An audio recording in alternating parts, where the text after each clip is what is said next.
Hello friends, farm power and machinery lecture series में एक topic है आपका कॉस्ट एनालिसिस और cost estimation of tractor and farm implements. तो उसी को आज हम लोग डिस्कस करेंगे। तो देख सकते हैं कॉस्ट एनालिसिस में हम लोग करते क्या हैं। जो भी cost incurred per hour of operation means per hour of operation में जो भी कॉस्ट लग रहा है उसको हम लोग कैलकुलेट करते हैं।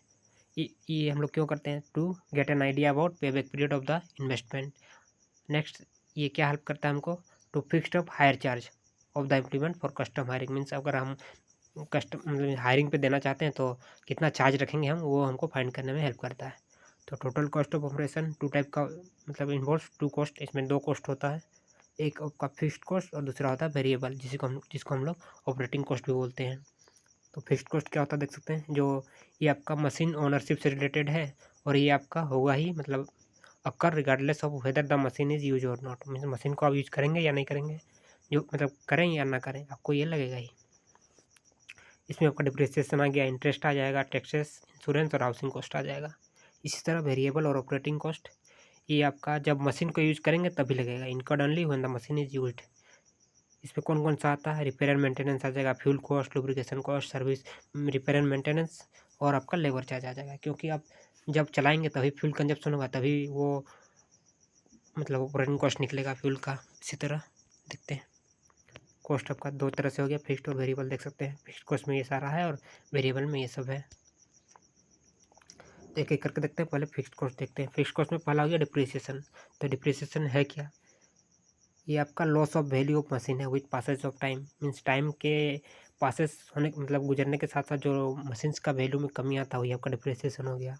तो डिप्रिसिएशन निकलता कैसे है? D is equal to C minus H S C minus S by L into H. D हो गया आपका डिप्रिसिएशन पर आवर, सी हो गया आपका कैपिटल इन्वेस्टमेंट, एस हो गया साल्वेज वैल्यू जो हम लोग 10% लेते हैं कैपिटल के, एल हो गया आपका life of machine in years, tractor के केस में ये 10 साल होता है, एच हो गया number of working hours per year, ये आपका मतलब पर ईयर पर साल कितना मतलब कितना घंटा आप ट्रैक्टर का यूज़ कर रहे हैं वो है। तो ट्रैक्टर के केस में एच का वैल्यू आपका 1000 आवर्स होता है। नेक्स्ट हो गया इंटरेस्ट, ये आपका based on average investment of tractor निकलता है। इंटरेस्ट आएगा कैसे देख सकते हैं, I is equal to C plus S by 2 into I by H. I हो गया इंटरेस्ट पर आवर, सी हो गया आपका कैपिटल इन्वेस्टमेंट, एस हो गया साल्वेज वैल्यू, आई हो गया आपका इंटरेस्ट रेट पर ईयर, जो भी इंटरेस्ट रेट है वो है, और एच आपका हो गया number of working hours per year. Next fixed cost है आपका हाउसिंग। तो ये आपको हम लोग कितना लेते हैं? 1% ऑफ इनिशियल कॉस्ट लेते हैं। मीन्स मशीन को रखने में जो भी कॉस्ट आएगा वो है वो हाउसिंग कॉस्ट। नेक्स्ट है आपका इंश्योरेंस। इंश्योरेंस ये आपका किस बेसिस पे कैलकुलेट होगा? Calculate on the basis of actual payment means insurance company को जो भी आप पेमेंट करेंगे वही उसी के हिसाब से होगा। तो इसको भी हम लोग 1% ऑफ इनिशियल कॉस्ट लेते हैं। नेक्स्ट हो गया टैक्सेस, ये भी जो भी हम ईयरली जो भी टैक्स पेड करेंगे उसके हिसाब से कैलकुलेट होगा, इसको भी हम लोग 1% ऑफ इनिशियल कॉस्ट लेते हैं। नेक्स्ट है आपका अच्छा फिक्स्ड कॉस्ट। अब टोटल हमको निकालना, तो ये डिप्रिसिएशन, इंटरेस्ट, हाउसिंग, इंश्योरेंस और टैक्सेस ये पाँचों को ऐड करेंगे तो आपका टोटल फिक्स्ड कॉस्ट आ जाएगा। अब देखते हैं हम लोग वेरिएबल कॉस्ट। तो वेरिएबल कॉस्ट पहला फ्यूल कॉस्ट, तो ये based on actual fuel consumption जितना भी होगा उसके हिसाब से आएगा। नेक्स्ट है आपका लुब्रिकेशन कॉस्ट, ये भी एक्चुअल कंजप्शन के बेसिस पे निकलता है। तो इसको हम लोग कितना लेते हैं? 30 to 35% ऑफ फ्यूल कॉस्ट लेते हैं। नेक्स्ट है आपका रिपेयर एंड मेंटेनेंस, ये आपका 5 to 10% of initial cost very करता है। मीन्स हमको ईयरली जो भी ट्रैक्टर का रिपेयर एंड मेंटेनेंस करवाना होगा उसमें जो चार्ज लगेगा वही आपका रिपेयर एंड मेंटेनेंस चार्ज हो गया।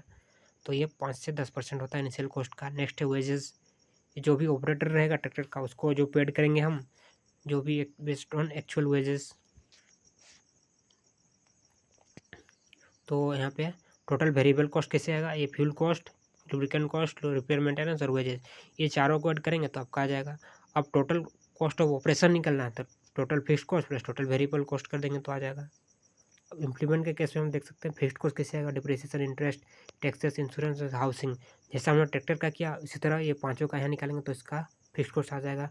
लेकिन यहाँ वेरिएबल कॉस्ट बस रिपेयर एंड मेंटेनेंस का निकालते हैं, क्योंकि इम्प्लीमेंट के केस में जो भी फ्यूल कॉस्ट, लुब्रिकेशन कॉस्ट और आपका ऑपरेटर कॉस्ट वो आपका ट्रैक्टर में ही अटैच होता है ना ये मशीन, तो उसी में आ जाएगा, उसी में ऐड हो गया वो। तो आप टोटल कॉस्ट ऑफ ऑपरेशन कैसे आ जाएगा? Total fixed cost plus total variable cost करेंगे तो आपका टोटल कॉस्ट ऑफ ऑपरेशन आ जाएगा। नेक्स्ट पूछता है आपका total cost of operation per hectare per hour. तो ये कैसे आएगा? Total cost of operation of tractor plus total cost of operation of implement, ये दोनों को ऐड करके आप एरिया से डिवाइड कर दीजिएगा तो आ जाएगा एरिया कवर्ड से डिवाइड करने पर। तो एरिया कवर्ड हम लोग कैसे निकालते हैं देख सकते हैं। एरिया कवर्ड पर आवर, जो भी मशीन का मतलब स्पीड होगा उसका जो विड्थ होगा उसको मल्टीप्लाई करेंगे और फिर 10,000 से डिवाइड करेंगे तो आपका हेक्टेयर में एरिया कवर्ड आ जाएगा। क्योंकि 10,000 हेक्टेयर में क्या 10,000 मीटर स्क्वायर में 1 हेक्टेयर होता है। नेक्स्ट आपका है टोटल कॉस्ट ऑफ ऑपरेशन, अगर पूछ दिया पर HP पर आवर, यहाँ क्या था पर हेक्टेयर, यहाँ आप देख सकते हैं यहाँ पूछा था पर हेक्टेयर पर आवर तो हमने एरिया से डिवाइड किया था। यहाँ पूछ रहा पर HP पर आवर तो आपको टोटल कॉस्ट ऑफ ऑपरेशन जो आएगा उसको HP से डिवाइड करेंगे, मीन्स HP ऑफ ट्रैक्टर जो दिया रहेगा उससे डिवाइड करेंगे तो आपका आ जाएगा। तो ये आपका क्वेश्चन एनालिसिस का थ्योरी पोर्शन था। नेक्स्ट क्लास में हम लोग इससे रिलेटेड क्वेश्चंस करेंगे। आज के इस वीडियो में बस इतना ही।